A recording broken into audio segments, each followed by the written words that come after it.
आज से 4 माह पहले ना ये यानी कि इसकी जगह हुआ है शॉप पे। तो ये गया था और एक लड़के ने इसको ना धक्का लगाया और ये ना उसको इसका हाथ ऊपर यानी कि ऑयल के ऊपर गिर गया और ये ऑयल इसके ऊपर गिर गया था। तो ये ना हमने इसको सिविल हॉस्पिटल में लेके गए और इसका ना इलाज करवाया, तो लेकिन अब ठीक नहीं, कुछ जख्म जो है ना अभी रहता है, कुछ ठीक हो गया लेकिन कुछ रहता है। लेकिन इन्हें अब ये इसकी ना ये जो सीधा नहीं हो, टांग सीधी नहीं हो रही, ठीक है। तो हम इधर लेके आए हैं, तो इसका कुछ यानी कि ना कवर कर रहे हैं। अस्सलाम वालेकुम। आज का हमारा टॉपिक है बर्न इंजरीज़ के बारे में। तो इसमें हम जानेंगे कि जब कोई जल जाए तो उसको क्या करना चाहिए है, क्या नहीं करना चाहिए, कब डॉक्टर के पास जाना चाहिए और डॉक्टर के पास ऐसे क्या तरीके हैं जिनके ज़रिए वो मरीज़ को बेहतर बना सकता है। मज़ीद ऐसी इन्फॉर्मेटिव वीडियोस के लिए मरहम के यूट्यूब चैनल को सब्सक्राइब कीजिए।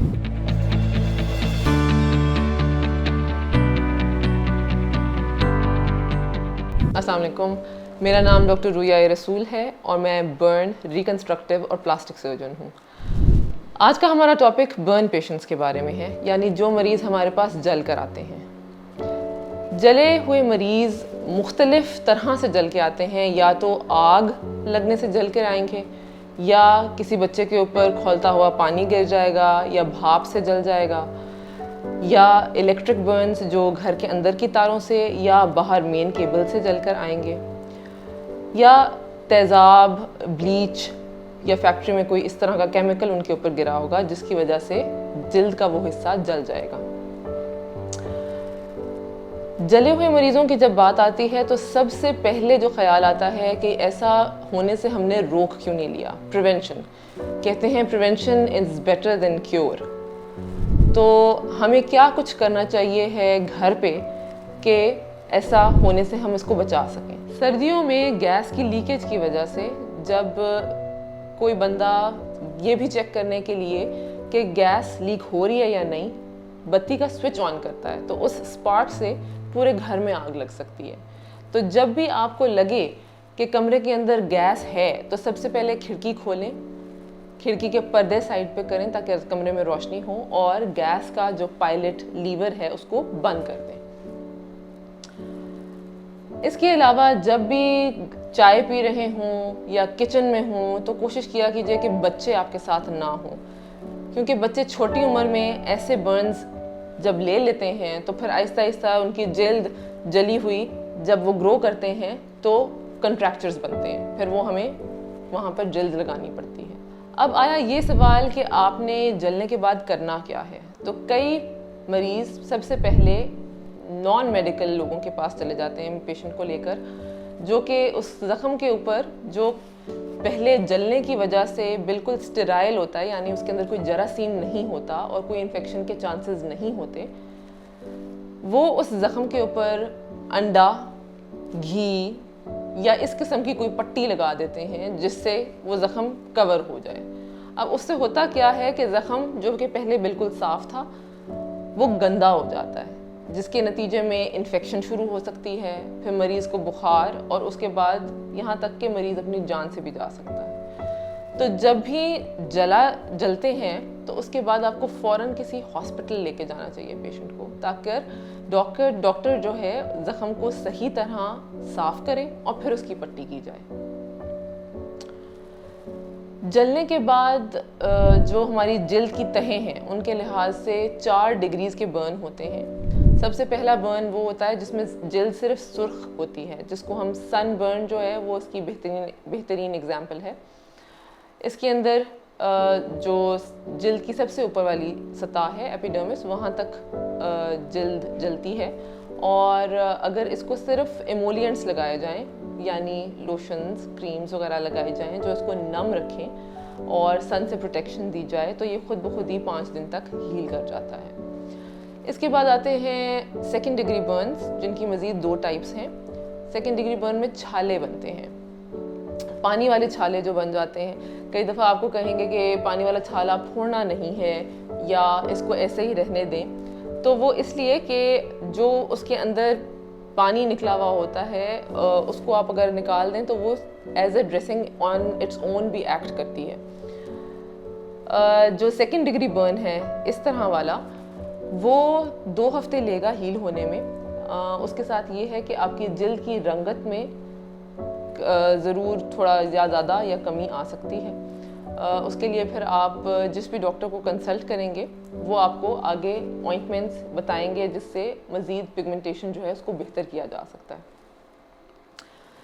फिर है कि जब आपका ज़्यादा एरिया जल जाए इस तरह के छाले वाले बर्न्स के साथ, तो आपको कहा जाएगा कि जब आप हॉस्पिटल लेके आते हैं तो हम उन छालों को सबको साफ़ करते हैं ताकि हमें बेहतर तौर पे अंदाज़ा हो कि कितनी डेप्थ में जल्द जल चुकी है। इसको कहते हैं कि ये भी 2nd डिग्री बर्न है लेकिन डीपर बर्न है as compare to the previous one. तो ये वाले जो डीपर बर्न्स होते हैं ये लेते हैं 3 से 8 हफ्ते हील होने में, और आइडियली इसमें रिकमेंडेड होता है कि आप जितना एरिया जल चुका है उसको वहाँ से निकाल कर वहाँ जिस्म से ही जल्द लेके लगाएं। फिर 3rd डिग्री बर्न्स वो हैं जब आपकी जल्द पूरी मुकम्मल तौर पे सफ़ेद हो जाती है, और 4th डिग्री बर्न वो होते हैं जिनमें जल्द के नीचे वाली जो चीज़ें हैं, जो पट्टे हैं या हड्डी तक भी जल चुका होता है। अमूमन जो इलेक्ट्रिक बर्न्स हैं वो 4th डिग्री बर्न की कैटेगरी में आते हैं। जलने का प्रोसेस बहुत पेनफुल है, ठीक है। इसी वजह से अल्लाह ताला ने खैर दोज़ख में भी इसी तरीके से इंसान को जो है सज़ा देने का अमल रखा है। बहुत ही पेनफुल प्रोसेस होता है, और जब आप हॉस्पिटल में आते हैं तो हम सबसे पहले इसके लिए दर्द की दवाएं आपको देते हैं। लेकिन एक अच्छी बात जो ये है कि जितना ज़्यादा बर्न पेनफुल है उतना ज़्यादा वो सुपरफिशियल है, और जितना डीप हो जाता है उतना उस जल्द के ऊपर हिस नहीं रहती है। हिस वाले जो नर्व्स होती हैं वो भी ख़त्म हो जाती हैं। मरीज़ जब जलता है तो उसके बाद सबसे ज़्यादा क्वेश्चन जो पेशेंट के पेरेंट्स को, अगर वो बच्चा है तो आता है, ख़ास तौर पे लड़कियां हैं तो आता है कि जिसका निशान कैसा पड़ेगा, निशान से हम किस तरह छुटकारा हासिल कर सकते हैं। तो देखिए, जला हुआ इस तरह होता है जैसे आप अगर कपड़े को इस्त्री लग जाए तो कपड़ा वहाँ से मसक जाता है, ठीक है। इसी तरह जल्द भी अगर जल चुकी है तो पहले तो उसको खुद से जितना वो हील होती है वो हीलिंग का प्रोसेस ख़त्म होने दें, ठीक है। आइडियली 6 वीक्स तक अगर वो हील हो जाती है, उसके दौरान आप क्या कर सकते हैं कि अगर तो चेहरे का बर्न है तो धूप से बचाना है अपने आप को, ठीक है। अगर कोई खातून है तो इवन किचन में काम करते वक्त सन ब्लॉक लगा के रखें, या कुछ अरसे के लिए किचन में काम ना करें, क्योंकि यूवी रेज आपको वहाँ से भी हीट से मिलती हैं जिसकी वजह से हाइपर पिगमेंटेशन होती है। तो एक तो ये कि धूप से बचाओ, अच्छा सन ब्लॉक लगाना है, और इसके अलावा आपको जैसे जैसे हीलिंग पीरियड गुजरता जाएगा देखेंगे स्कार जितना मैच्योर हो जाता है, फिर हमारे पास स्टीरॉयड की क्रीम्स होती हैं जिनको मालिश करने का भी तरीका होता है कि आपने उसको सख्त हाथ के साथ मालिश करनी होती है ताकि वो स्कार्स उभरे ना। स्टीरॉयड के अंदर एक ऐसी पोटेंसी है कि वो जो सेल्स ज़्यादा मल्टीप्लाई कर रहे होते हैं और स्कार उभरने की तरफ को आता है तो वो उसको इनहिबिट करते हैं। फिर हमारे पास ये भी ऑप्शन है कि हम स्टीरॉयड के इंजेक्शंस लगाएं ऐसे स्कार्स में ताकि वो ज़्यादा ना उभरें। सिलिकॉन लाइंड कंप्रेशन गारमेंट्स होते हैं, वो हर वक्त पहन के रखने होते हैं, डिपेंडिंग ऑन आपका कौन सा जिस्म का हिस्सा है, आपका डॉक्टर आपको उसके लिहाज से गाइड करेगा ताकि स्कार जितना नरम और मुलायम हो सकता है उतना हो, और ख़ारिश और दर्द वाली जो सूरत हाल होती है स्कार में वो ना पैदा हो। बाकी अगर जो स्कार की मैच्योरेशन का पीरियड होता है कम से कम 2 साल तक भी स्कार मैच्योर होता रहता है, तो ये चीज़ देख के पता लगेगी कि किस स्कार के लिए जो बहुत ज़्यादा अगर तंगी का बायस बन रहा है या अगर चेहरे के ऊपर ऐसी जगह पे जो बहुत ज़्यादा विजिबल है तो क्या उसको निकाल के उसकी जगह जल्द लगाने से कुछ चेहरे में बेहतरी आती है या नहीं आती है। एक और सवाल ये होता है कि अगर स्कार को पूरा रिप्लेस कर दिया जाए जिस्म से जल्द लेकर तो क्या ये बेहतर होगा कि नहीं होगा। तो ये भी ऐसी चीज़ नहीं है कि आपका जिस्म के दूसरे हिस्से से जो जल्द ली हुई है वो हमेशा पता चलता है कि ये दूसरी जगह से ली हुई है। पैच इफ़ेक्ट जिसको कहते हैं वो रहता है, तो स्किन वो वाली बिल्कुल नॉर्मल नहीं हो सकती है। कुछ चीज़ें हैं जो हमें जिनके साथ समझौता सा करना होता है कि जिसको हम जितना बेहतर कर सकते हैं उतना बेहतर करेंगे। जली हुई जिल्द कभी भी बिल्कुल नॉन जली हुई जिल्द की तरह नहीं हो सकती।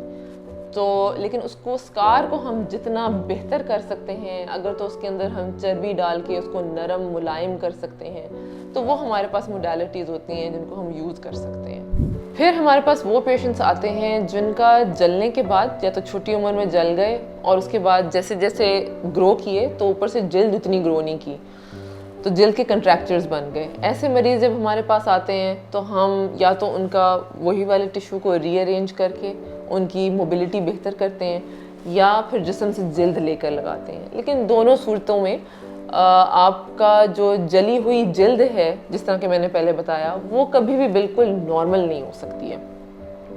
ये है कि उसके साथ फंक्शनैलिटी पूरी अचीव की जा सकती है। इस वीडियो से रिलेटेड आपके कोई भी क्वेश्चंस हों या कमेंट्स हों तो प्लीज़ कमेंट सेक्शन में शेयर कीजिए, और मुझसे अपॉइंटमेंट के लिए इन पर्सन या ऑनलाइन कंसल्टेशन के लिए मरहम के थ्रू ऑनलाइन या वेबसाइट पे या मरहम की ऐप डाउनलोड करके वहाँ से अपॉइंटमेंट बुक कराइए। Thank you.